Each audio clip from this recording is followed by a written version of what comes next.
رسوله الكريم أما بعد فأعوذ بالله من الشيطان الرجيم بسم الله الرحمن الرحيم الذي خلق الموت والحياة ليبلوكم أيكم أحسن عملا صدق الله العظيم۔ آپ سب کو معلوم ہوگا کراچی میں ایک بلڈنگ میں آگ لگی پچھلے دنوں، غالباً بدھ کا دن تھا جس دن آگ لگی تھی۔ کسی کا جانے کا اتفاق ہوا اس طرف سے دیکھنے کا موقع ملا؟ میرا 2 دفعہ جانے کا اتفاق ہوا، تو میں نے یہ دیکھا کہ ہفتے کے دن یعنی کہ چوتھا دن تھا، وہ آگ اس وقت بھی موجود تھی اور دھواں کافی نکل رہا تھا بلڈنگ میں سے، اور بلڈنگ خالی ہو چکی تھی کیونکہ خالی کروا لیا گیا تھا۔ اس بلڈنگ میں 160 فلیٹ ہیں، تقریباً 700-800 کی آبادی ہوگی اس بلڈنگ میں۔ ایک فلیٹ کی قیمت 4 کروڑ کے قریب ہے۔ تو میں نے وہاں یہ دیکھا کہ بالکنی جو تھی، ہر فلیٹ کی بالکنی جو تھی تو تقریباً کسی میں کپڑے لٹکے ہوئے تھے، اور ایسا بھی نظر آیا کسی فلیٹ کی لائٹ جل رہی ہے۔ گاڑیاں تقریباً سب چلی گئی تھیں پارکنگ میں سے، چند ایک باقی تھیں وہ کل نکالی گئی ہیں۔ تو آپ سے سوچیں کہ اگر آپ ایسے کسی بلڈنگ کو دیکھیں جس میں آبادی تھی اور سب لوگ وہاں پہ رہتے تھے، اور اچانک ایک حادثہ ہو گیا اور تمام لوگوں کو اپنا گھر چھوڑ کے جانا پڑ گیا۔ اب وہ جہاں ہوں گے بیچارے، اللہ تعالیٰ ان کی آسانی فرمائے اور ان کے لیے بہترین نعم البدل کا انتظام فرمائے۔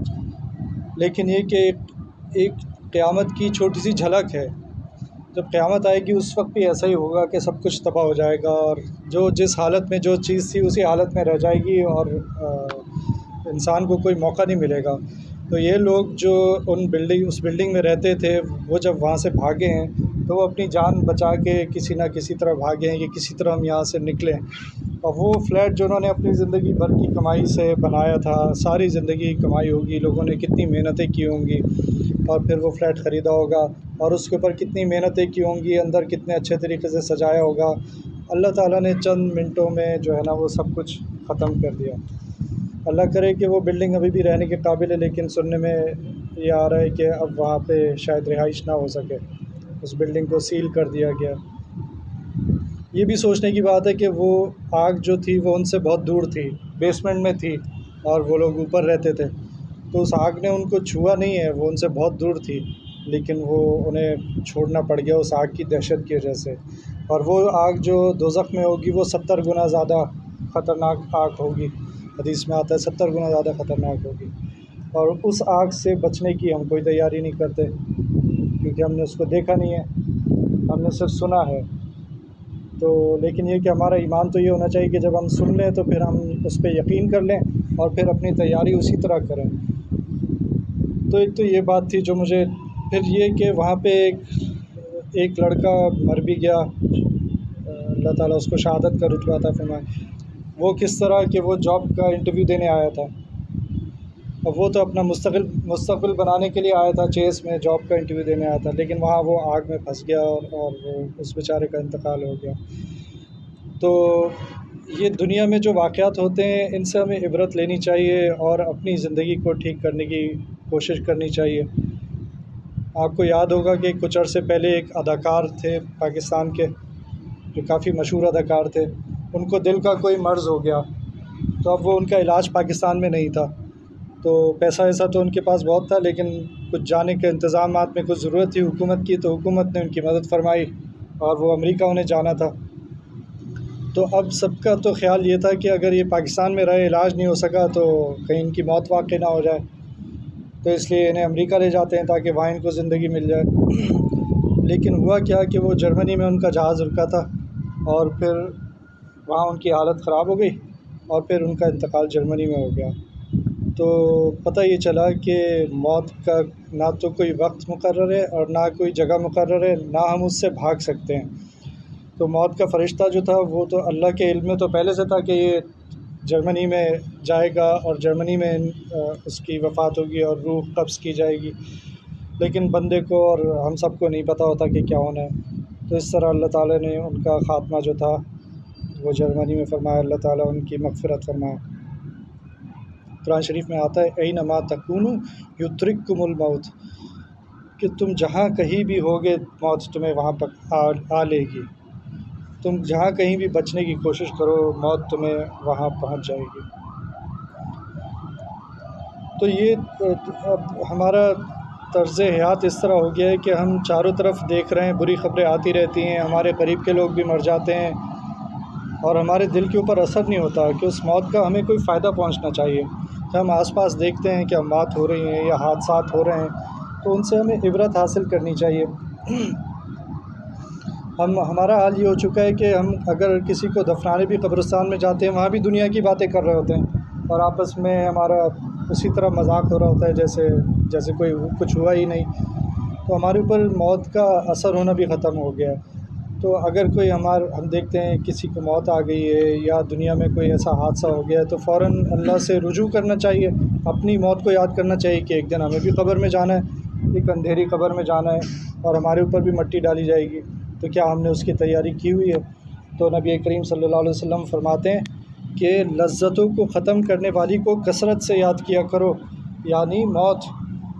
اور موت تو ہمارے یعنی ہم اگر قبرستان میں بھی چلے جائیں تو ہمیں موت یاد نہیں آتی، اور نبی کریم صلی اللہ علیہ وسلم فرما رہے ہیں موت کو کثرت سے یاد کیا کرو، بہت زیادہ یاد کیا کرو۔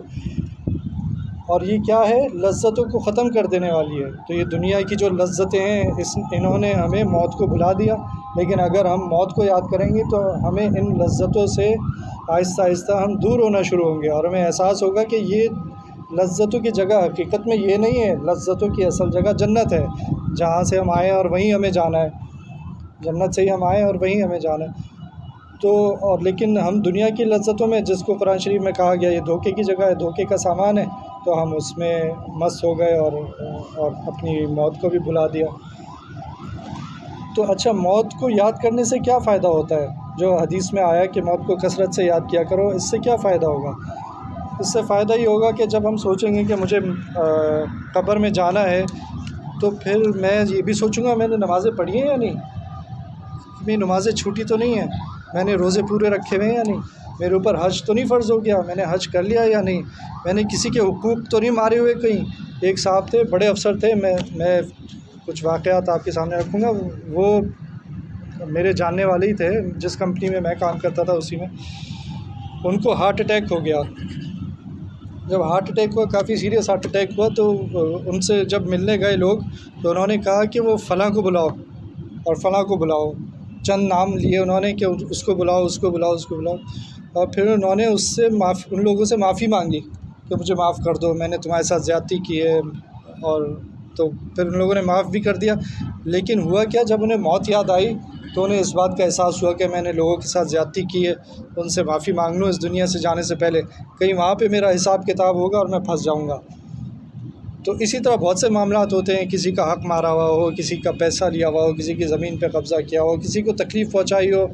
مفتی تقی عثمانی صاحب فرماتے ہیں کسی کو تکلیف پہنچانا کبیرہ گناہ ہے، کسی مسلمان کو تکلیف پہنچانا کبیرہ گناہ ہے۔ تو ہمیں تو صرف ان تکلیفوں کی ہمیں صرف ان تکلیفوں کا احساس ہوتا ہے جو کوئی ہمیں پہنچا دیتا ہے، ہم جو کسی کو تکلیف پہنچاتے ہیں اس کا ہمیں احساس نہیں ہوتا۔ اللہ تعالیٰ مجھے بھی احساس کرنے کی توفیق عطا فرمائے اور ہم سب کو۔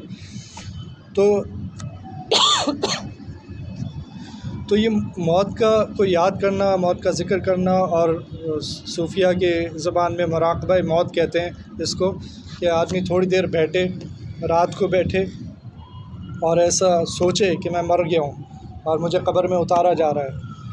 تو جب وہ یہ اس طرح کی سوچ رکھے گا تو اس کے سامنے اپنی ساری خامیاں اور یہ نظر آئے گا کہ میں نے اللہ کے حقوق پورے کیے یا نہیں کیے، میں نے بندوں کے حقوق پورے کیے یا نہیں کیے، میں نے کس کے ساتھ زیادتی کی۔ ایسا تو نہیں ہے کہ کوئی ایسا ہے جس سے مجھے معافی مانگ لینا چاہیے، ایسا تو نہیں ہے کسی کا حق میرے پاس ہے جو مجھے اسے دے دینا چاہیے۔